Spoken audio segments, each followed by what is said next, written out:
Everyone, welcome to the Peaceful Mompreneur. I'm super excited. Today we are going to be talking to Lauren Gaglioli. That not it. Close, close. There's Close, an extra close, L close. in that one. That's okay. Okay, all right. Well, she will introduce herself in a second and she will say it correctly. And so, but anywho, I'm excited to introduce you to Lauren.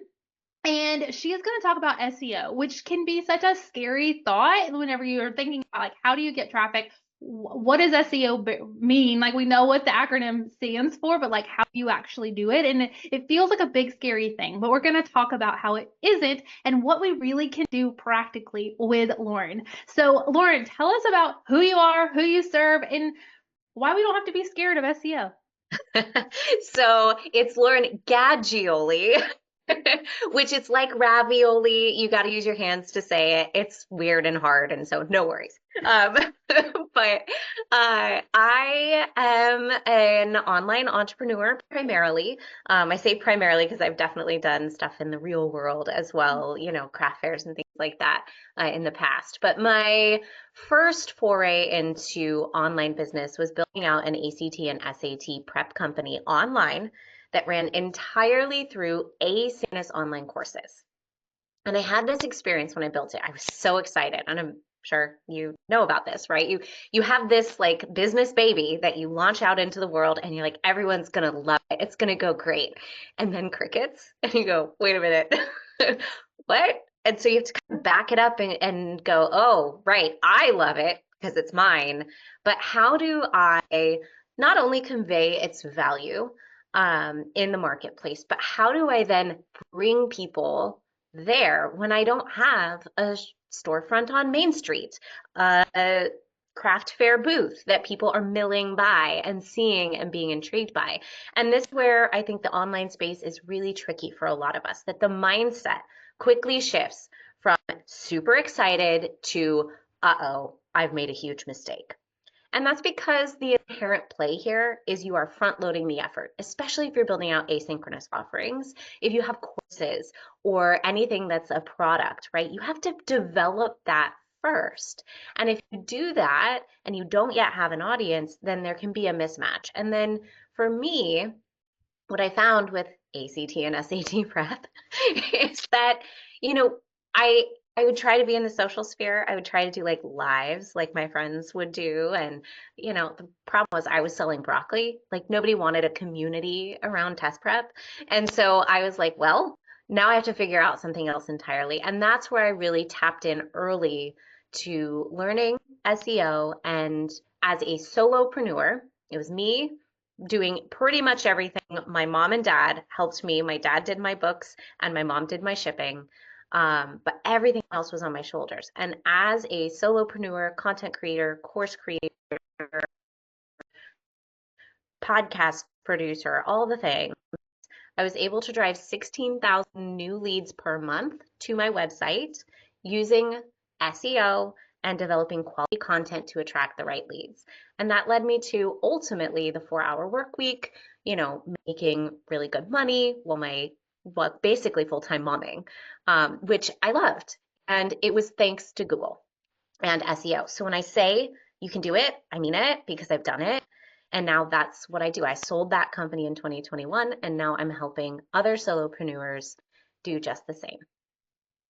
That's so awesome. And I'm so glad that you're here because what you're describing is exactly what I want to do, what I am doing, and what I know that the listeners are trying to do, right? We want to be moms first and foremost, and then we want to, be able to help our families and have something for ourselves, right? And Yeah. so, but mostly it's, you mentioned earlier before we started, like you homeschool your kids. Like I want to Hmm. do that, and I know a lot of the people that are watching this or listening to this, they are either are doing it or they want to, and they just don't know how to get traffic. Like you said, you can have the best thing on the internet, and if nobody knows you're there, it doesn't matter. And so, Yes. so how do we get there? Like, what is someone who doesn't know anything about what SEO is, right? Where do you tell them to start? So that's a fantastic question because it is about building a life you love and the ease you love. And unfortunately, I think a lot of us, our inclination is, I'll go on social. But the problem with social is that you don't own that platform. You don't control when algorithms change. You set up a workflow for all your text and carousel driven stuff, and then reels come in and give you a sucker punch. And now you have to change everything about how you are playing, not because it's best for you, not because it's best for your client, but because it's best for the algorithm. And I hate that. And so, what I encourage people to do first is to back up and remember this phrase: all roads lead to my website.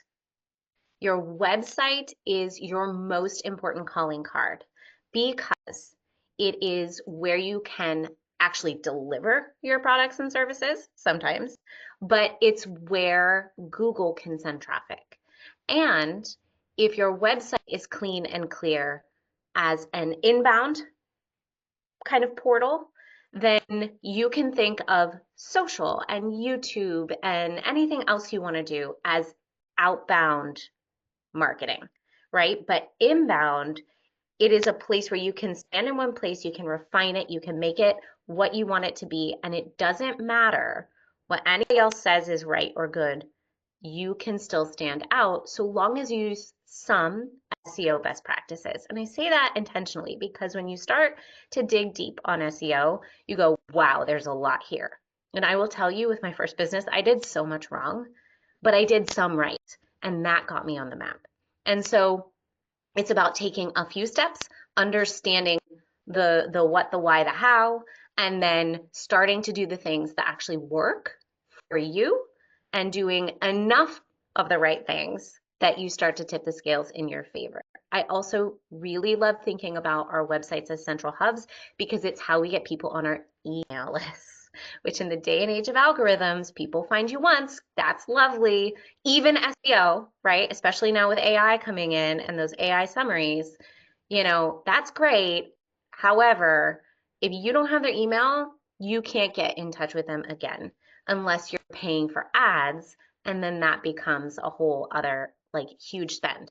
And so if you want organic marketing, you want free marketing where people can find you and stay connected and flow through to your email list seamlessly, it all works together. And that inherently is what SEO gets you. But SEO is a long play, right? So that's the other thing. A lot of people are like, I'm going to do SEO, and they do it for like a day and they don't see any change. It's like, no, you got to look at it 2 months later. Are you now elevated? 6 months later, how's it going? How are those posts you posted a long while ago doing? And so it's a slightly different play, but if you're in it just to be a fly by night, then you're in it, in my opinion, for the wrong reasons. So if you're here to build a business, then SEO is your friend, and it's going to ramp up as you build out the systems to support greater traffic and greater inbound leads.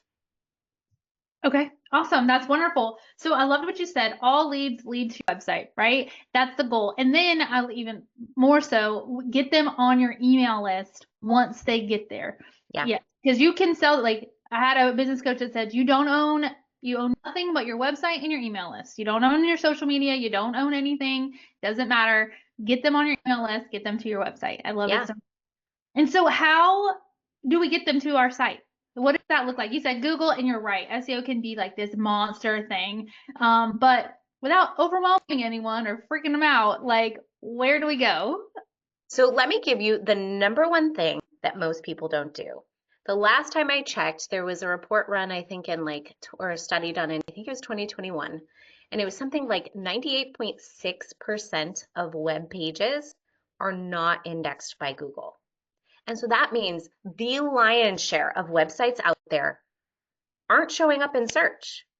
And so the number one tool, if you take nothing else away from this, you need to get your website domain verified by Google Search Console.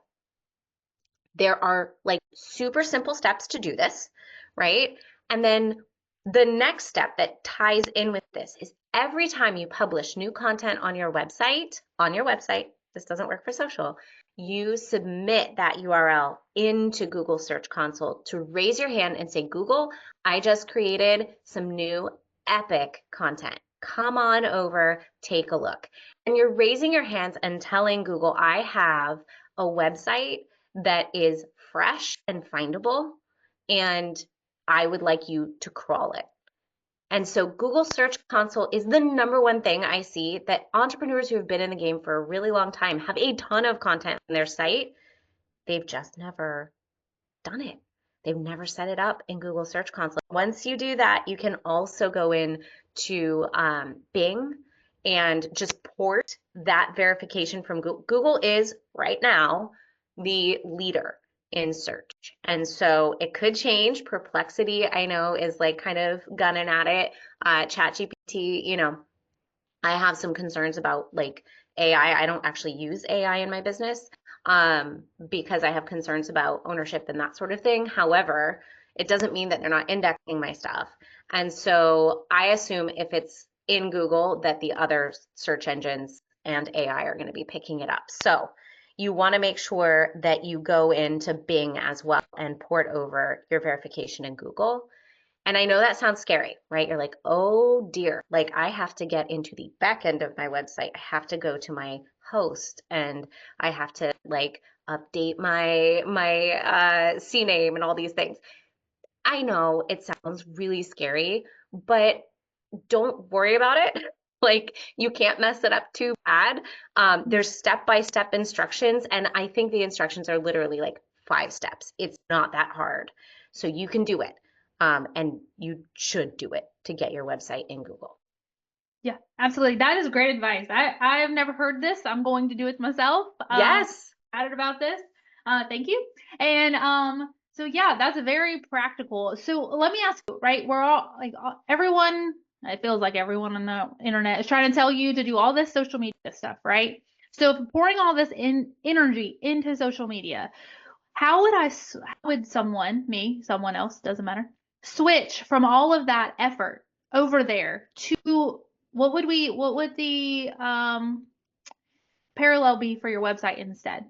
So what I like to say is just stop doing social for a minute, like take a step back and look at the content you're creating for social, and then see how things hang together, right? Because social to me is micro content, right? You're doing all these little bitty baby pieces of content.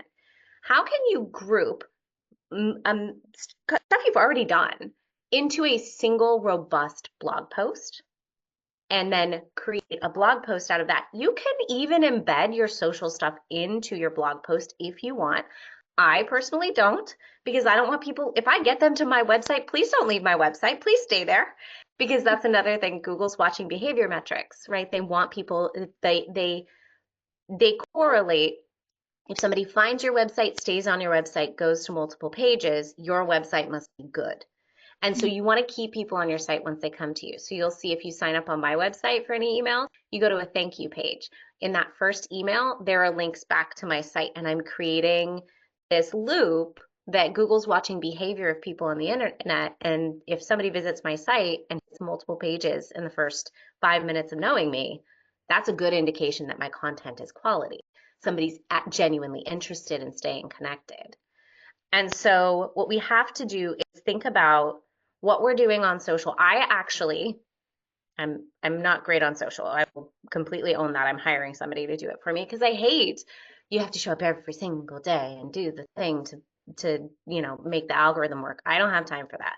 So instead, what I do is I create a robust blog post or I create a podcast episode, and then I parse up pieces of that and hand it to my social person. And then she takes that and puts it out in bitty baby chunks.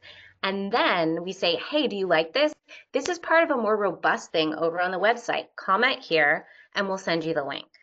And so it gets people from social over to your website, right? You can send them that link in DMs. You can get them over to your site.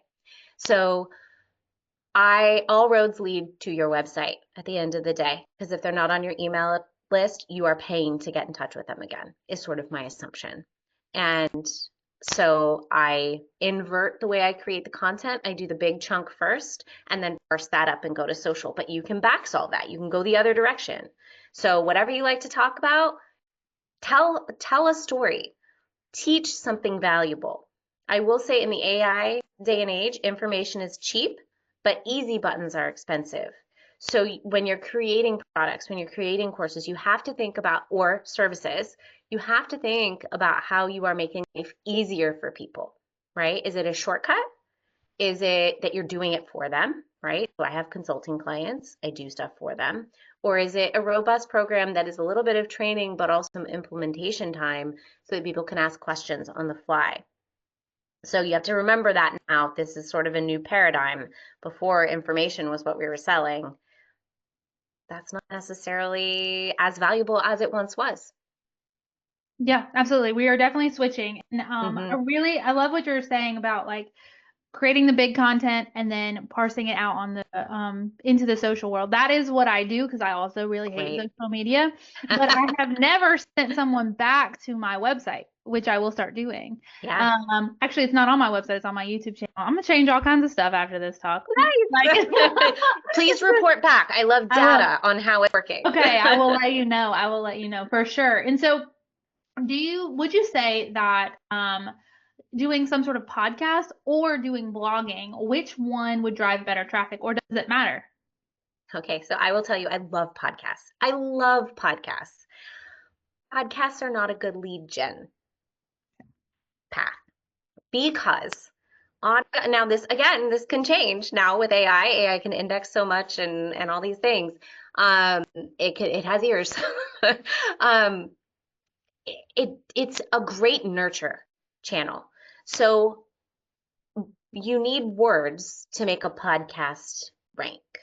And so it's great from distribution because you've got Apple and Spotify and Amazon and all these things. So I think of it akin to a push out rather than a pull in. So I love once people are on my email list to send them my podcast because that keeps them in connection with me in a very scalable way. I'm creating content for them and that's wonderful. So it's great from a nurture standpoint. However, robust blog posts and then having it a really compelling opt-in that is completely in alignment with what it is you are addressing. So for example, if you come to my website and you look at any of my SEO posts, the next step is a DIY website audit. It is my most highly converting opt-in on my site, and I have a few, but every single SEO post points to that opt-in. And I control that through categories in WordPress. If you go to a post about purpose, you're going to get my list for 111 core values to choose from. So the opt-in offer is dependent on what kind of content you came to my site to look at. And so thinking about the buckets of content that you address and creating a singular endpoint within that bucket that every post then sort of pivots to, that is going to be your number one way to up your conversion to your email list. And the thing that informs all of this, and it's kind of interesting, we're talking about SEO, we haven't even mentioned it yet, but keyword research is the number one thing that is going to help you make sure you are laser focused and hitting the mark every single time. You need to know exactly what people are searching, and there are ways to see not only what words they're searching for, but how many people a month are searching for it, and how hard it's going to be for you to rank for that term. Okay. Do you have any tools that you would suggest for someone to look through that? Yes. So my favorite is Ahrefs, but it is very expensive. And they used to have a really good free tool that I would just send everybody to, and now they've kind of gutted it. It's still there, but it's not as granular. You can't see as much detail. And so what I'm saying in lieu of that is SEMrush. And so that's SEMrush. They have a free 10-day trial. And so you can sign up. I forget if you have to give payment to sign up, but mark it in your calendar, cancel it out. Get in and do a huge hit of keyword research in one go and see if the language you're using is lining up with what people are asking. I had a client once who was talking on and on and on about recurring income, recurring income, recurring income. He's a membership guy. His name is Vincent Puglisi. You guys should totally check him out. He's awesome. But he talks about building out your membership, that sort of thing. But he talks about recurring income as being the play for membership. And then he did a keyword research kind of, glow up and went in and went, oh, nobody's searching for recurring income. They're searching for recurring revenue. That's the term they're looking for. And that he's probably never going to rank for either of those terms. They are far too competitive. Too many people are going for it. But that's quality information to know what your lead is using. Because when you use language that mirrors theirs, it's kind of like the psychological thing of like body language mirroring, where you inherently lean into the know, like, and trust factor because you're building a bridge to them. You're using the language they use. And then you can show them how you help them do that thing. Yeah, that's amazing. Okay, that's super useful for sure. We will take a look at that. Okay, so we've talked a lot about AI, right? Mm-hmm. But what do you think is the appropriate way to use AI in your marketing content? I know. So here's my thing. I am very gun shy when it comes to adopting technology, which is just hilarious for a gal who loves data and teaches SEO on the internet. But I love what the internet can get us, but I think we have to be careful about how we're leveraging it. So I love writing. Writing is my thing. Like I'm writing fiction. I love writing blog posts. That's my primary medium. Um, I understand that that's not everybody's.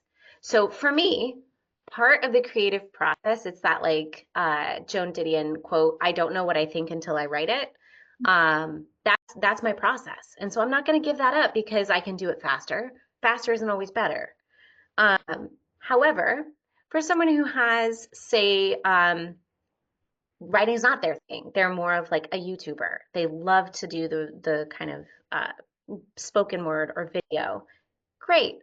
You can have AI look at videos you've created and generate a blog post out of the content you've already shared. And then you can embed that video within it and plus it up that way.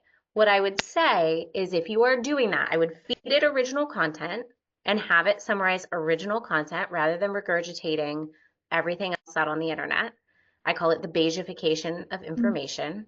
That is what is happening. Everything's running to the middle, and that's going to be really boring, right?